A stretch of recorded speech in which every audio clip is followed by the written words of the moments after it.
Hi friends, mythology story number 19 मृत संजीवनी। शुक्र जो थे वो रसातल लोक में चले गए थे और रसातल लोक में कश्यप की पत्नी दीति अपने पुत्रों के साथ रहती थी। अब शुक्र रसातल लोक में क्यों गए, इसकी स्टोरी मैं ऑलरेडी एक्सप्लेन कर चुकी हूँ। मेरे पिछले वीडियोस में आप देख सकते हैं और वृषभ अवतार जो स्टोरी है उसके अंदर मैंने ये कम्प्लीटली एक्सप्लेन किया है।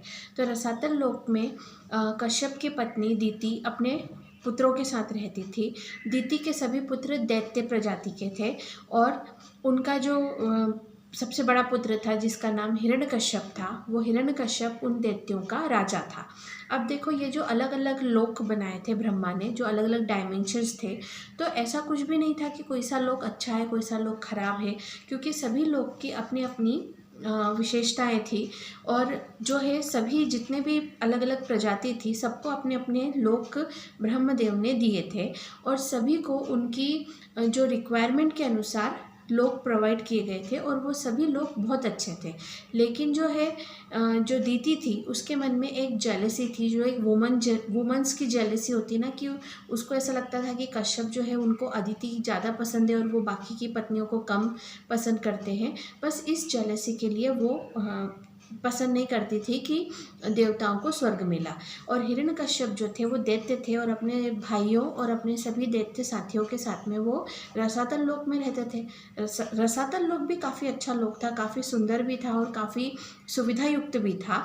और हिरण्यकश्यप वहाँ के राजा थे और वहाँ के सभी दैत्य जो थे वो हिरण्यकश्यप को एक तरीके से अपना भगवान मानते थे, उनकी बहुत रिस्पेक्ट करते थे, उनका बहुत ध्यान रखते थे। और हिरण्यकश्यप जो थे वो अपने परिवार और अपने प्रजा के साथ में बहुत सुखी जीवन जी रहे थे। उनको ऐसा कोई भी उनके मन में ऐसा कुछ था नहीं कि उन्हें देवताओं से कोई प्रॉब्लम है या उन्हें स्वर्ग लोक चाहिए। वो तो अपने रसातल लोक में ही खुश थे। लेकिन जो थी दीति थी, उसके मन में बदला लेने का भाव था और फिर यहाँ पर शुक्र आ गए। तो शुक्र जो थे उनके मन में भी बदला लेने का भाव था और उनके शुक्र के मन में बदला लेने का क्या भाव था, ये भी मैं पिछली स्टोरीज में एक्सप्लेन कर चुकी हूँ, तो आप देख लीजिएगा। तो यहाँ पर जो दीति और शुक्र थे उनके जॉइंट हो गया कि हम दोनों को बदला लेना है और हम दोनों को देवताओं को स्वर्ग से बाहर करना है या फिर देवताओं को मार डालना है, ये उनके दिमाग में चल रहा था। हाँ, अब जो है हिरण्यकश्यप जो थे उन्होंने शुक्र को दैत्यों का गुरु के पोस्ट पे मतलब दिया, उनको अपना गुरु मान स्वीकार कर लिया। हाँ, अब जो है शुक्र ने सोचा कि मैं है ना दैत्यों की सेना बना करके स्वर्ग पे आक्रमण करूँगा। लेकिन उन्हें याद आ गया कि अगर मैंने ऐसा किया तो फिर से विष्णु भगवान आ जाएंगे और फिर से वो अपने सुदर्शन से सारी दैत्यों को ख़त्म कर देंगे। तो इसके लिए उन्होंने शुक्र ने एक उपाय निकाला कि एक विद्या है जिसका नाम है मृत संजीवनी विद्या। ये विद्या ऐसी है कि इसका एक मंत्र रहता है, उस मंत्र को पढ़ने से मुर्दों को भी दोबारा जिंदा किया जा सकता है। और ये विद्या का जो नॉलेज है वो भगवान शिव को था। तो उन्होंने डिसाइड किया दीति के साथ मिलकर कि वो जो है शुक्र जो है वो तपस्या करेंगे, तपस्या करके भगवान शिव को प्रसन्न करेंगे और फिर उनसे वो मृत संजीवनी विद्या का नॉलेज हासिल करेंगे। और उसके बाद में वो दैत्यों की एक पूरी सेना बनाएंगे और वो सेना लेकर के वो स्वर्ग पे आक्रमण करके सभी देवताओं को ख़त्म कर देंगे और स्वर्गलोक पर अपना अधिकार जमा लेंगे।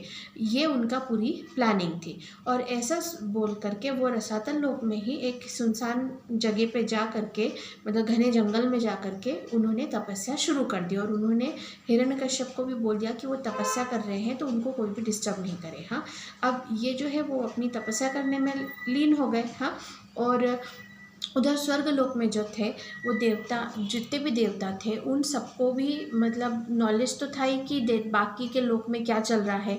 और जो देवताओं के राजा जो इंद्र थे, वो इंद्र जो थे वो अपने राजा के पोस्ट से स्वर्ग लोक से ऑब्सेस्ड हो चुके थे। मतलब उनके लिए ऐसा हो गया था कि वो इस चीज़ को कभी भी खोना नहीं चाहते थे। वो हमेशा देवताओं के राजा बन के स्वर्ग लोक में निवास करना चाहते थे।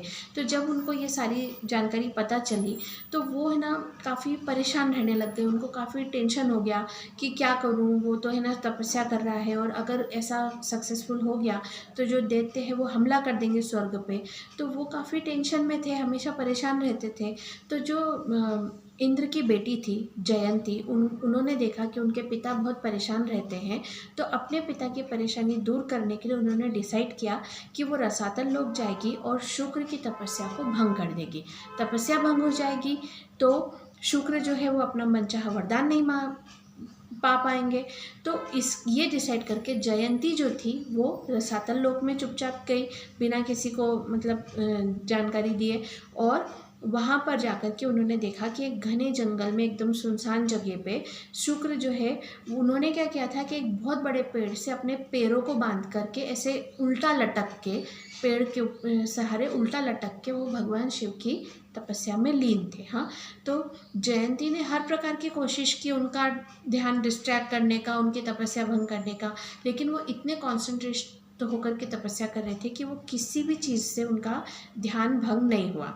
तब जयंती ने क्या किया कि जो अंगार रहती ना, जो अंगार जला करके उसके ऊपर सूखी हुई लाल मिर्च रख दी, तो उसका जो वो धुआं था वो शुक्र के ऊपर आने लग गया, जिससे उन्हें बहुत तकलीफ हो रही थी। लेकिन फिर भी वो लगातार अपनी तपस्या में लीन थे, उन्होंने फिर भी बिल्कुल भी उन्होंने तपस्या भंग नहीं की। ये देख के जयंती को काफ़ी ख़राब लगा कि अरे मैं उनको कितना परेशान कर रही हूँ, और उन्होंने तुरंत वो धुआं वो वहाँ से हटा दिया, और उन्होंने देखा कि मैंने इतने प्रयास करने पर भी इनकी तपस्या तो भंग ही नहीं हुई। तो जो जयंती थी वो इस बात से शुक्र पर अट्रैक्ट हो गई, उन्हें वो अच्छा लगने लगे कि ये कितना मतलब पावरफुल है, कितना मतलब कॉन्सेंट्रेट से तपस्या कर रहे हैं। और वो जो है वो उसी जंगल में एक जगह पे उनकी तपस्या पूरी होने का इंतज़ार करने लग गई। हाँ, अब क्या हुआ कि शुक्र की तपस्या से भगवान शिव प्रसन्न हो गए और शिव ने उनको दर्शन दिए। तो शुक्र ने उनसे मृत संजीवनी विद्या का ज्ञान मांगा। तो शिव ने कहा कि मैं तुम्हें इस विद्या का ज्ञान जरूर दूंगा, लेकिन ये विद्या एक समय पर केवल एक व्यक्ति के पास ही रह सकती है। अगर ये विद्या मैं तुमको दूंगा तो ये सिर्फ तुम्हारे पास रहेगी। अगर तुमने इस विद्या को किसी और को सिखाया तो वो जो दूसरा पर्सन है ना, वो उस विद्या को नॉलेज हासिल कर लेगा, लेकिन तुम इस विद्या को पूरी तरीके से भूल जाओगे। अगर ये कंडीशन एक्सेप्ट है तो मैं तुम्हें विद्या देता हूँ। तो शुक्र ने बोला ठीक है, मुझे ये कंडीशन एक्सेप्टेबल है।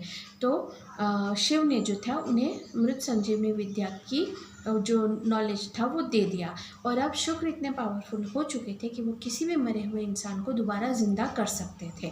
अब जो है जब वो तपस्या पूर्ण करके उठे और वरदान प्राप्त कर लिया, उसके बाद में शिव के जाने के बाद जयंती उनके सामने आ गई, और उन्होंने सबसे पहले तो अपने जो तपस्या भंग करने के प्रयास के लिए उनसे क्षमा मांगी, और जयंती ने उनसे कहा कि भाई वो जो है उनको आप मतलब शुक्र को वो पसंद करने लगी है, और वो चाहती है कि वो उनसे विवाह कर ले, क्योंकि वो अब दोबारा स्वर्गलोक नहीं जाना चाहती।